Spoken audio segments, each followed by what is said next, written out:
Hi, my name's Tom here at King's Auto Repair, and today we're going to take a look at this old Jeep that's not starting, and we're going to go through and see what's wrong with it. So come on in here and take a look. The people that own it went to AutoZone. It's got a new battery in it. The date code on it down here says 7 of 23, so this battery is only like 2 months old at the time of filming here.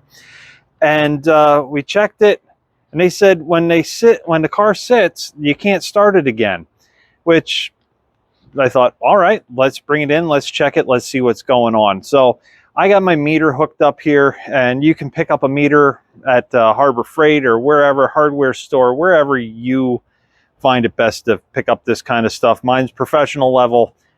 If you want to go that route, you do not need that route if just to do this kind of stuff. So anyway, I have it hooked up here. The positive lead to the positive, the negative, actually I got them backwards. Let's switch them here. That is the positive lead. This is the negative.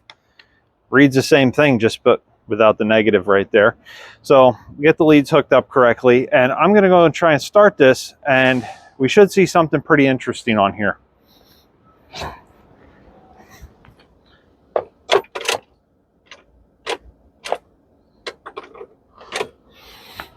I just tried to start it 3 times. So you can see this went down to 0.3 volts. You heard absolutely nothing. We went from 12 to 0.3.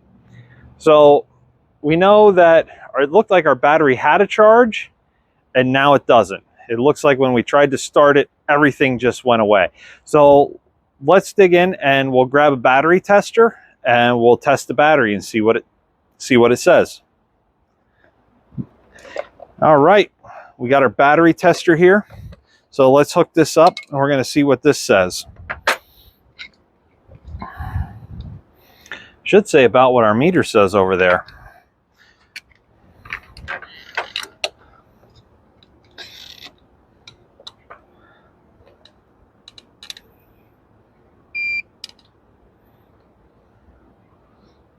Input our information here. In vehicle, 12 volts. This is a regular battery, not an AGM. And we are definitely above 32 because it is about 95 out today. So we're going to give this a test here, and we're going to see what it says. So right now, heck, there's supposed to be some lights that light up here. They're not even lighting up, and our tool cannot find this battery. So our next step is going to be to take the connections off here, and we're going to go and try and charge this because, well, we'll get the connections off and take a look at it and see if we need to charge it to see what's going on. For this, what we're going to do is we're going to need some wrenches to take this off, take these connections off. These connections right here are really just temporary connections. A lot of people use them as permanent connections. This one here is really good. It's really tight. The cables aren't really that loose in it. In this one right here, you can see these cables are loose and they go in and out. I'm going to suggest that we replace that end right away.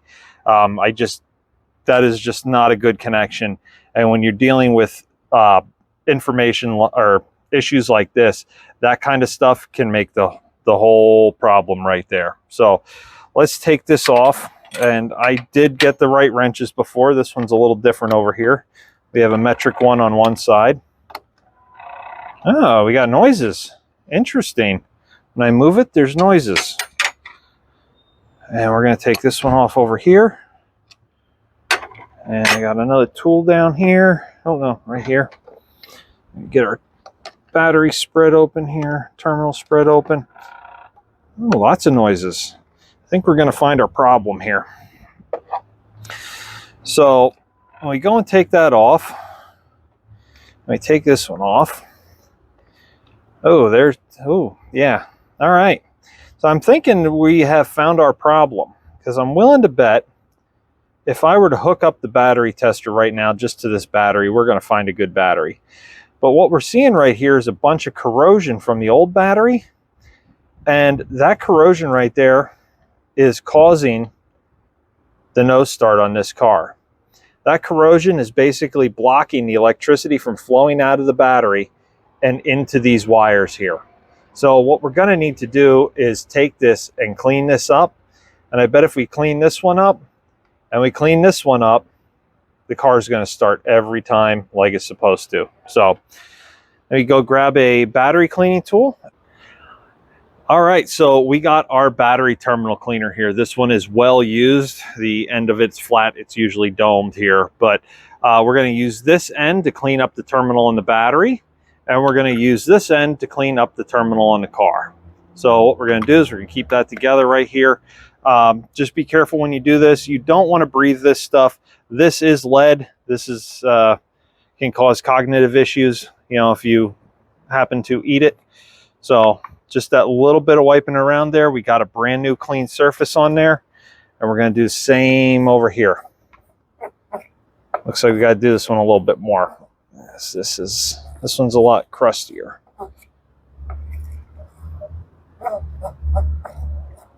So if you don't have a brush, a way to do this is to use some baking soda and water. Mix the baking soda in the water. You don't want a whole bunch at the bottom of the whatever you're mixing it in, but mix it up and pour it on here. It will eat this corrosion away. So we're going to take our brush right here and we're going to put it in a hole here and basically clean up all the dirt on there. You can see, I don't know if it's the rust coming off the brush or the dirt just coming off the battery clamp here. So that looks pretty good. And let's clean up this super crusty one back here.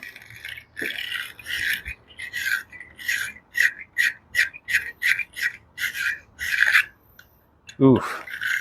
I may need to get some chemicals for this. This one's really bad.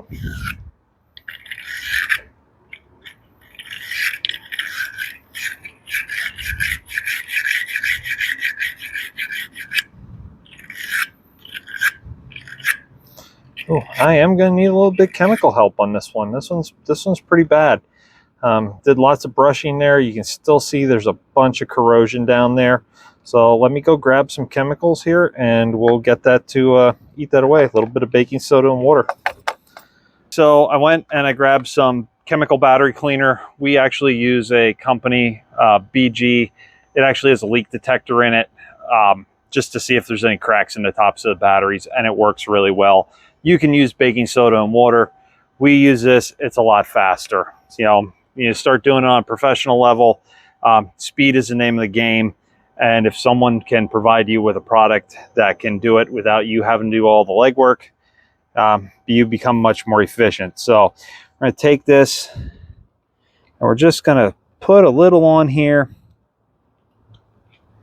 And you're going to watch it bubble up as it eats the corrosion away.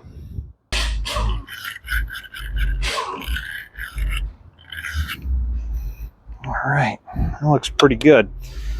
So now I'm just going to take a little bit of water and clean this up.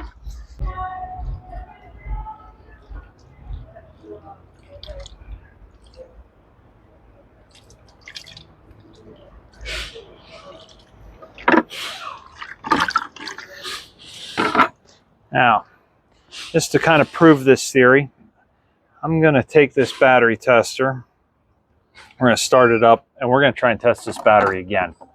And I'm betting this battery is going to test good. Because what we were looking for was something that was causing some type of corrosion and blocking the electricity from flowing. So let's go in here again, start this tester. It's all set up from the last time. You can see this time our lights are lit up on our tester here. And we should get a result. Look at that. A good battery that tests a little bit above what it's rated at. So, and we know our battery's good. We had all the corrosion right here. Everything's clean. The last little bit we're going to do here to protect this so it doesn't happen again is we're going to put some battery protectors on and grab some battery protectors. You got to put the red on the positive side there. I'll put the black over there, and we are going to hook this up. Sounds like things are working, and we're going to give this a tighten over here. All right, we got that on. That is tight. We'll come back and fix that a little later, but I would just want to make sure everything's going to start here. So let's hook up the meter again, just so you can see.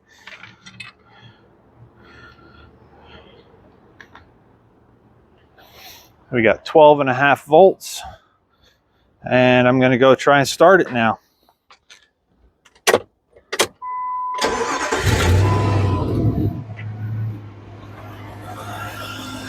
And it starts right up, and we're charging at 13.7 volts. So it looks like our alternator's good.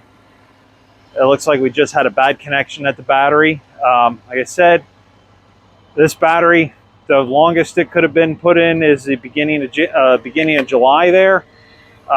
Just someone didn't take the time to clean the battery up and clean the terminals up before they put it together. And that's where the whole problem came from. So just when you do a battery, make sure you clean these terminals before you put them on. If you do have protectors like this, put them on. That will keep the corrosion from coming up.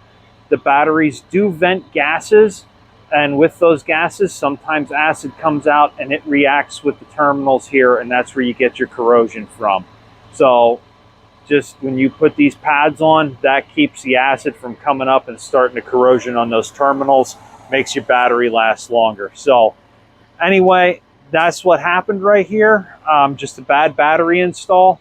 We got it fixed up, cleaned up, and they're going to be back on the road. So Tom from King's Auto Repair, have a great day.